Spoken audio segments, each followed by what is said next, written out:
Good morning student. आज हम यह स्टडी करने वाले हैं chapter number first, rational number. Student, last class पर हमने रैशनल नंबर के लिए क्लोजर प्रॉपर्टी को फाइंड किया था। आज ये जो क्लास है वहां पर हम कम्यूटेटिव जो प्रॉपर्टी है उसको रैशनल नंबर, वॉल नंबर और इंटीजर्स के लिए फाइंड करेंगे। और फिर जो नेक्स्ट प्रॉपर्टी रहेगी वो हमारी रहेगी एसोसिएटिव प्रॉपर्टी। ठीक है स्टूडेंट, तो देखिए एडिशंस के लिए हम इसको पहले फॉलो कर रहे हैं। उसमें एडिशंस के लिए हमारा क्या आएगा? एडिशंस के लिए क्या होता है, जैसे हमने क्लोजर प्रॉपर्टी में चेक किया था कि वहां पर हमारे पास दो नंबर है, उनका जो ऐड है, सब्ट्रैक्ट है, मल्टीप्लिकेशन है और डिवीजन जो है वो हमें एक रैशनल नंबर या फिर इंटीजर या वॉल नंबर मिलना चाहिए अगर हम उनको उन पर फॉलो करवा रहे हैं। यहाँ पर हम कम्यूटेटिव प्रॉपर्टी फॉलो करवाए तो हमारे पास दो नंबर रहेंगे। एडिशंस के लिए हम उसको इस तरीके से देखेंगे, मैंने शॉर्ट में लिखा है ऐड।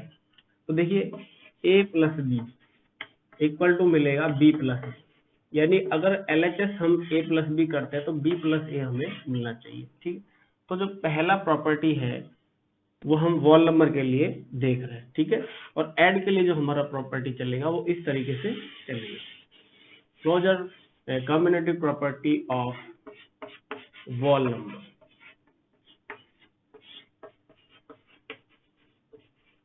वॉल नंबर यानी हमें वॉल नंबर में से कोई दो नंबर लेने हैं, उनका ऐड, सब्ट्रैक्ट, मल्टीप्लिकेशन और डिवीजन जो है वो हमें एक वॉल नंबर ही मिलना चाहिए, तब हम उस पर कम्युनिकेटिव प्रॉपर्टी जो है वो फाइंड कर पाएंगे। ठीक है, तो पहला जो पॉइंट हम ये देख रहे हैं एडिशन के लिए, तो जैसा मैंने अभी एडिशन के लिए लिखा था a plus B plus a, ये हमें फाइंड करना है यानी ऑब्टेन करना है हमें ये वैल्यू। तो हमने यहाँ लेट किया, let a equal to 3, b equal to 2। Okay, तो a plus b 3 plus 2 equal to कितना मिला? 5 मिला। ओके, सेकंड पोजीशन देख रहे हैं b प्लस ए 2 प्लस 3 5 मिला। thus a plus b equal to b plus c. ठीक है, दोनों साइड इक्वल आ गए। तो यहाँ पर हमें जो ऑब्जर्वेशन मिला वो क्या मिला कि जो वॉल नंबर के लिए जो कम्युनिकेटिव प्रॉपर्टी है वो कैसा है? ट्रू है। ओके, तो हमारा पहला जो पॉइंट है एडिशंस के लिए वो हमने क्लियर कर लिया है। अब सेकंड हम देखेंगे सब्ट्रैक्ट के लिए। ओके स्टूडेंट, सेकंड जो हमारा पॉइंट है वो सब्ट्रैक्ट पर चलेगा। लास्ट में हम इनका जो फाइनल ऑब्जर्वेशन है वो भी चेक करेंगे किस किस पर कम्युनिकेटिव प्रॉपर्टी फाइंड हो पा रही है और किस किस पर कम्युनिकेटिव प्रॉपर्टी फाइंड नहीं हो पा रही है। तो सेकंड था हमारा सब्ट्रैक्ट।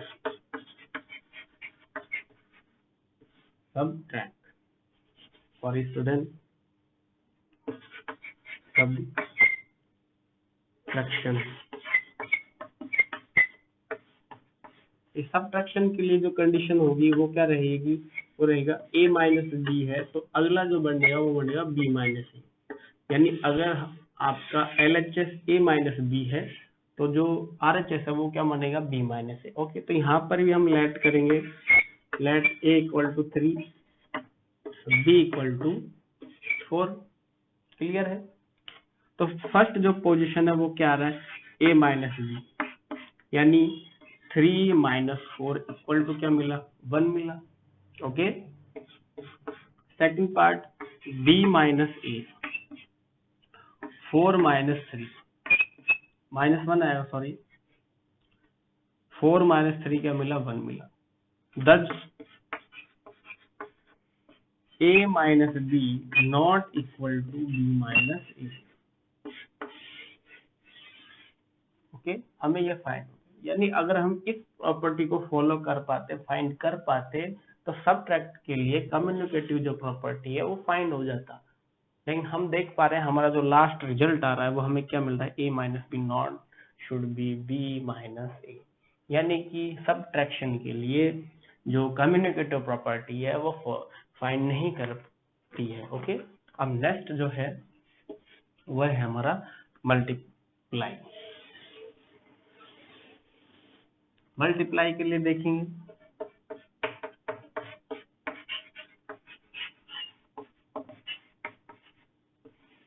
मल्टीप्लाई के लिए जो कंडीशन होगा वो क्या रहेगा, a into b equal to b into a. ठीक है, यानी जो भी हम यहाँ पर जो नंबर लेट कर रहे हैं ए और बी, वो वॉल नंबर से ले रहे हैं। ठीक है, जब इनका मल्टीप्लाई या सबट्रैक्ट, डिवीजन या ऐड जब हम कराते हैं तो जो दोनों साइड LHS और RHS है वो इक्वल आना चाहिए और वो वॉल नंबर में से हमको मिलना चाहिए। ठीक है, तो यहाँ पर हमने लेट किया a equal to 3, b equal to 5। Okay, तो फर्स्ट जो पार्ट है हम उसको अप्लाई करवा रहे हैं, a multiply b equal to क्या हो जाएगा, 3 multiply 5 equal to 15। First position ये मिला। सेकंड पार्ट है b मल्टीप्लाई a। ओके, तो 5 मल्टीप्लाई 3 इक्वल टू क्या मिला, 15। thus a multiply b equal to b multiply a। तो हमारा ये पोजीशन है ये फाइंड हो गया है, यानी कि मल्टीप्लाई के लिए कम्युनिकेटिव प्रॉपर्टी वॉल नंबर पर अप्लाई होता है। ओके, अब लास्ट है हमारा डिवीजन। लास्ट प्रॉपर्टी क्या है हमारा, डिवीजन है।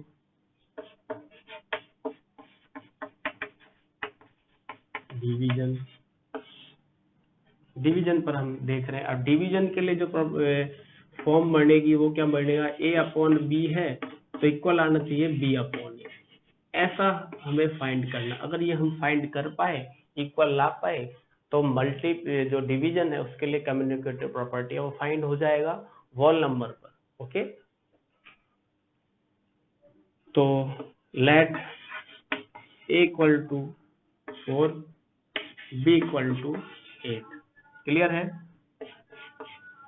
a upon b 4 upon 8 cancel out करेंगे, 4 से 1 अप, और यहाँ पर क्या मिलेगा 2, यानी 1 upon 2। Second part b upon a 8 upon 4 क्या मिला, 2 मिला। अब यहाँ पर जो आपको कंडीशंस मिल रही है, जैसे कि ये एक वॉल नंबर है बट ये एक वॉल नंबर नहीं है, 1 upon 2 not a whole number. इन दोनों का जो वैल्यू है वो भी आपको इक्वल नहीं मिल रहा है। thus a upon b should be not equal to b upon a। तो यहाँ पर भी हमारा जो कम्युनिकेटिव प्रॉपर्टी है वो फेल हो गया है, यानी कि डिवीजन के लिए भी जो कम्युनिकेटिव प्रॉपर्टी है वो फाइंड नहीं हो पाती। तो अब फाइनल जब हम ऑब्जर्वेशन करें तो हम ये लिख सकते हैं कि प्लस, सब्ट्रैक्शन, मल्टीप्लाई और डिवीजन, इनमें से एडिशन के लिए जो कम्युनिकेटिव प्रॉपर्टी है वॉल नंबर पर वो फाइंड होता है और मल्टीप्लाई पर फाइंड होता है, सब्ट्रैक्ट पर फाइंड नहीं होता है और ना ही डिवीजन पर फाइंड होता है। तो यहाँ से हमारा वॉल नंबर पर कम्युनिकेटिव प्रॉपर्टी समाप्त होता है। नेक्स्ट जो हमारा टॉपिक है वो है कम्युनिकेटिव प्रॉपर्टी ऑफ इंटीजर्स। अब यहाँ से हम इंटीजर्स पर बातें करेंगे और जो भी हम नंबर मानेंगे वो, जैसा ही अभी वॉल नंबर पर हमने देखा था, तो a और जो b का वैल्यू था वो पॉजिटिव था। अब आप a और b का वैल्यू नेगेटिव भी रख सकते हैं, इंटीजर्स जो है वो पॉजिटिव भी होते हैं और नेगेटिव। तो वहां से जो पहला पॉइंट है वो क्या है हमारा, एडिशन है। ओके, अब एडिशन के लिए जो कम्युनिकेटिव प्रॉपर्टी की जो फॉर्म है वो वही चलेगा। हमें ये यहाँ पर ये फॉर्म फाइंड करवाना। अगर हम ये फॉर्म फाइंड करा पाए इंटीजर्स पर, तो ये जो कम्युनिकेटिव प्रॉपर्टी है वो इंटीजर्स के लिए भी क्या हो जाएगा, फाइंड हो जाएगा। ओके, तो यहाँ हमने लेट -2 एंड b 4 ले लिया। ओके, a का जो वैल्यू है -2 है, b का वैल्यू 4 है। अप्लाई करवा रहे हैं a प्लस b, क्या आएगा, -2 + 4। तो यहाँ से जो सॉल्यूशन है वो क्या आएगा, +2 आएगा। b + a b का वैल्यू हमारे पास कितना है 4 प्लस माइनस 2, यहाँ से जो हमारा आंसर है वो भी क्या आएगा 2 आएगा।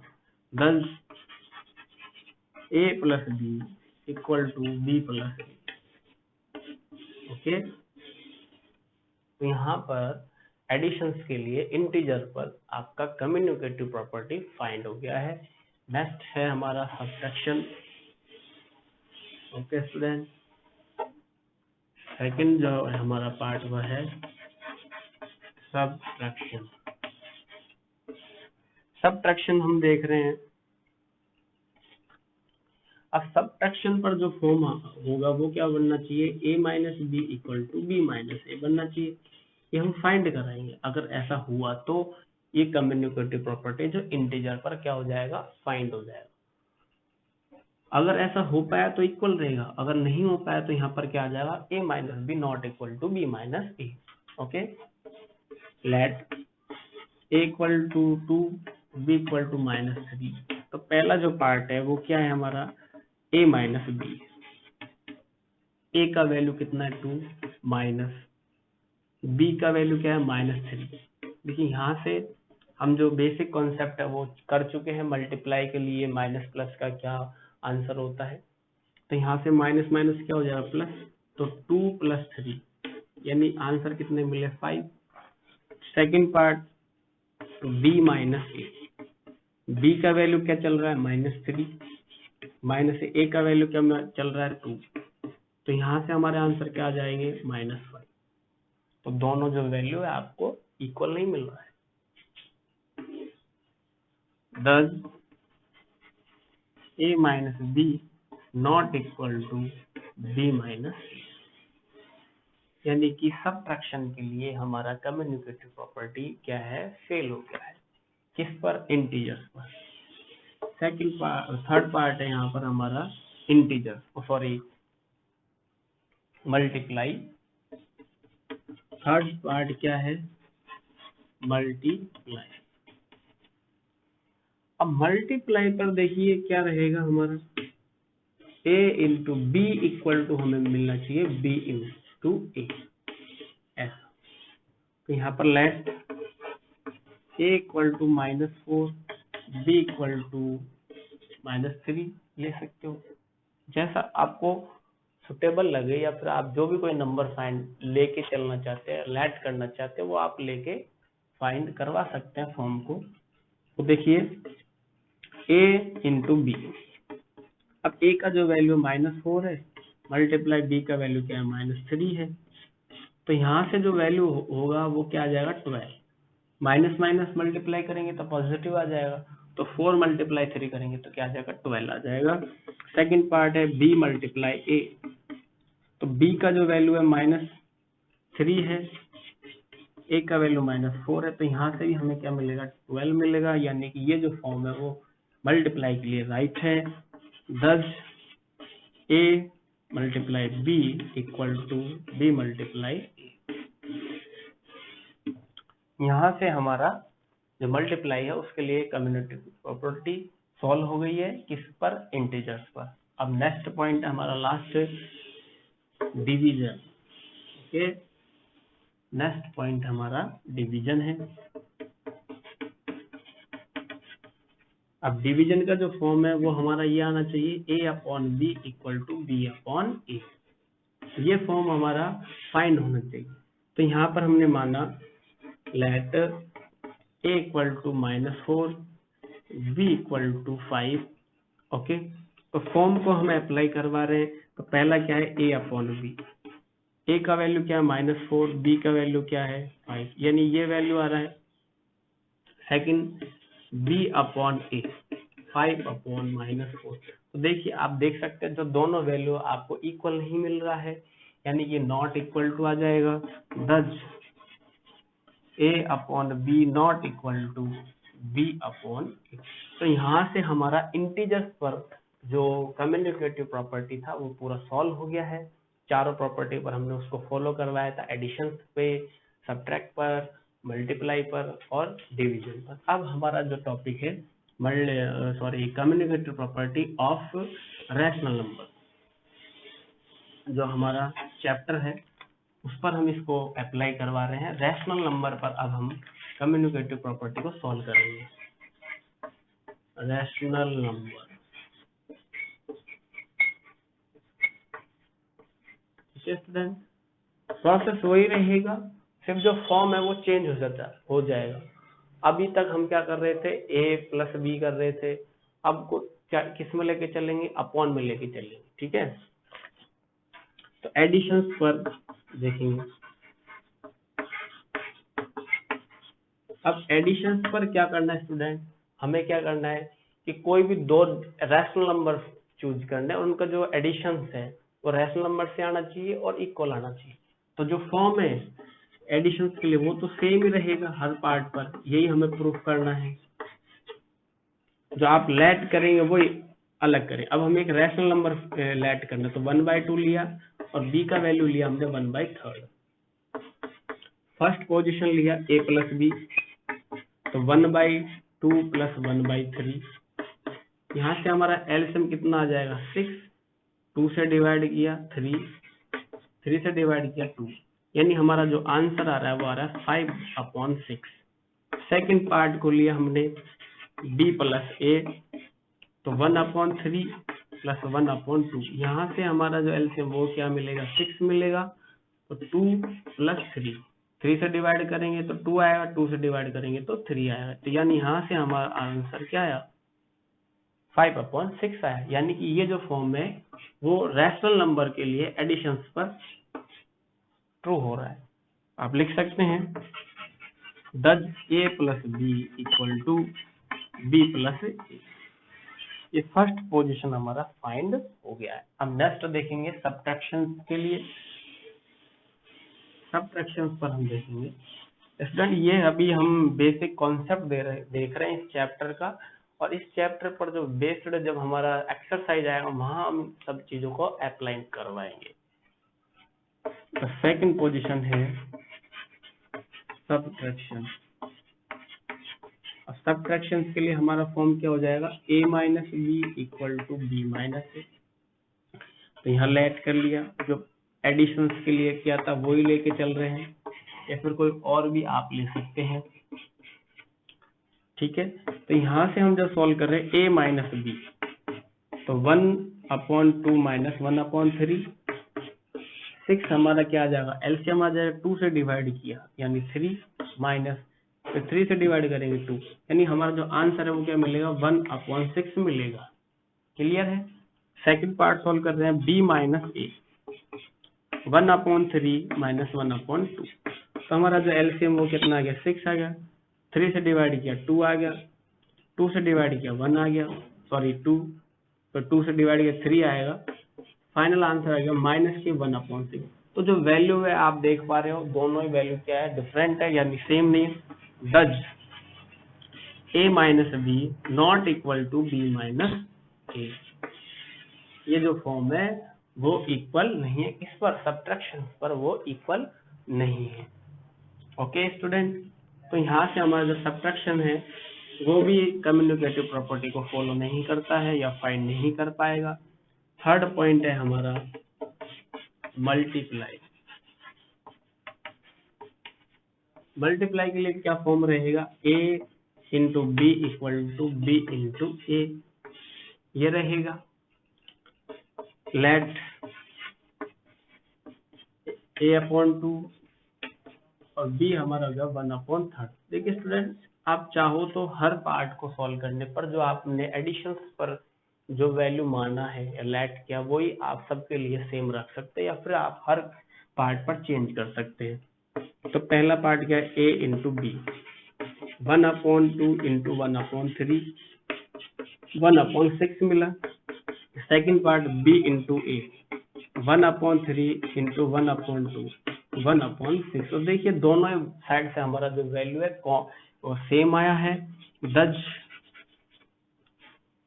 a into b equal to b into a, ये जो वैल्यू है, ये जो फॉर्म था, ये हमने सही प्रकार से फाइंड कर पाए। यानी कि मल्टीप्लाई के लिए जो रैशनल नंबर है वो कम्युनिकेटिव प्रॉपर्टी को क्या कर पाते फाइंड करते हैं। अब लास्ट रह गया हमारा कम्युनिकेटिव प्रॉपर्टी की जो पॉइंट है उस पर हमारा लास्ट रह गया है डिवीजन। डिवीजन पर हमारा फॉर्म क्या आएगा, a upon b equal to b upon a. देखिए अभी हम इक्वल में ले, जैसा कि मैंने आपको बताया हर कंडीशन पर मैं यहाँ पर इक्वल लेके चलता हूँ, लेकिन लास्ट में जब हम उसको सॉल्व करते तो हमें पता चलता है कि वो इक्वल है या नहीं है, तो उस हिसाब से हम ये हमारा एक फॉर्म है, ये हमें फाइंड करना है इस कंडीशन में। अगर हम कर पाए तो ये जो कम्युनिटी प्रॉपर्टी उसको फॉलो कर पाएंगे, फाइंड कर पाएंगे, और नहीं कर पा रहे तो यहाँ पर क्या आ जाए, नॉट इक्वल टू आ जाएगा। ठीक है, तो लेट 1/2 और b क्या था 1/3। क्लियर है। तो फर्स्ट पोजीशन क्या है, a अपॉन बी, a का पोजीशन क्या 1/2, b का पोजीशन क्या 1/3। देखिए अपॉन को कैसे सॉल्व करते हैं, ऊपर वाला ये जो पार्ट है वो एज इट इज रहेगा, और जो अपॉन में यानी जो डिवाइड का जो साइन है वो किस में कन्वर्ट हो जाएगा, मल्टीप्लाई में, और यहाँ से हमारा जो पार्ट है चेंज द साइन। तो आंसर क्या जाएंगे, 3 1 से मल्टीप्लाई होगा, 2 1 से, तो 3/2। सेकंड पार्ट है b अपॉन ए। अब b का वैल्यू कितना है 1/3 है, a का वैल्यू क्या 1/2 है, तो वैल्यू इसी प्रकार से यानी इसी प्रोसेस से आएगा, यहाँ पर 1/3 मल्टीप्लाई 2/1, तो 2/3 मिला। क्लियर है। तो यहाँ से आप देख पा रहे हो कि जो वैल्यू है वो नॉट इक्वल टू आ रहा है, यानी कि डिवीजन पर भी रैशनल नंबर जो है कम्युनिकेटिव प्रॉपर्टी को फाइंड नहीं कर पाते। ओके स्टूडेंट, अब यहाँ हम एक छोटा सा प्रोसेस देखते हैं जिस पर जो अभी हमने स्टडी किया उसको देखेंगे। वॉल नंबर आ गया, इंटीजर आ गया, और यहाँ पर आ गया हमारा रैशनल नंबर। शॉर्टली मैं इनको लिखा था। अब किस किस पर हमने कम्युनिकेटिव प्रॉपर्टी को फाइंड कर पाए, किस किस पर हम इसको फाइंड नहीं कर पाए, एक टेबल से हम इसको देख रहे हैं, और आपको बहुत ही अच्छे तरीके से यहाँ पर ये जो प्रॉपर्टी है वो क्लियर हो जाएगी। देखिए प्लस के लिए यानी एडिशंस पर हम वॉल नंबर पर कम्युनिकेटिव प्रॉपर्टी जो है सॉल्व कर पाए थे, इंटीजर्स पर भी सॉल्व कर पाए थे, और रैशनल नंबर पर भी सॉल्व कर पाए थे। क्लियर है। सबट्रैक्ट पर यहाँ से ही सॉल्व कर पाए थे, यहाँ पर भी फाइंड नहीं किया था, यहाँ पर भी फाइंड, मल्टीप्लाई पर यहाँ पर फाइंड था, यहाँ पर भी फाइंड था, यहाँ पर भी फाइंड था, और डिविजन पर भी हम ना तो वॉल नंबर, ना इंटीजर्स, और ना ही रैशनल नंबर को फाइंड कर पाए। तो फाइनली जो ऑब्जर्वेशन है वो क्या निकल के आया कि वॉल नंबर, इंटीजर्स और जो रैशनल नंबर है उन तीनों नंबरों पर जो कम्युनिकेटिव प्रॉपर्टी है वो एडिशन और मल्टीप्लाई पर ही फाइंड होती है, सबट्रैक्ट और डिवीजन पर फाइंड नहीं होती। ओके, तो यहाँ से हमारा कम्युनिकेटिव प्रॉपर्टी का जो पॉइंट है वो समाप्त होता है। स्टूडेंट, नेक्स्ट क्लास पर हम पढ़ने वाले हैं एसोसिएटिव प्रॉपर्टी, और वहाँ हम 3 नंबरों पर बातें करेंगे। यहाँ पर जो अभी हमने स्टडी किया था वो 2 नंबर लिए थे, ए और बी। एसोसिएटिव प्रॉपर्टी पर हम 3 नंबर पढ़ेंगे, ए बी सी, और इन्हीं नंबर पर उनको अप्लाई करवाएंगे। फिर वही चेक करना है किस किस नंबर पर जो एसोसिएटिव प्रॉपर्टी है वो फाइंड होता है या नहीं होता है, और उसके बाद हमारा एक्सरसाइज शुरू हो जाएगा। Thank you.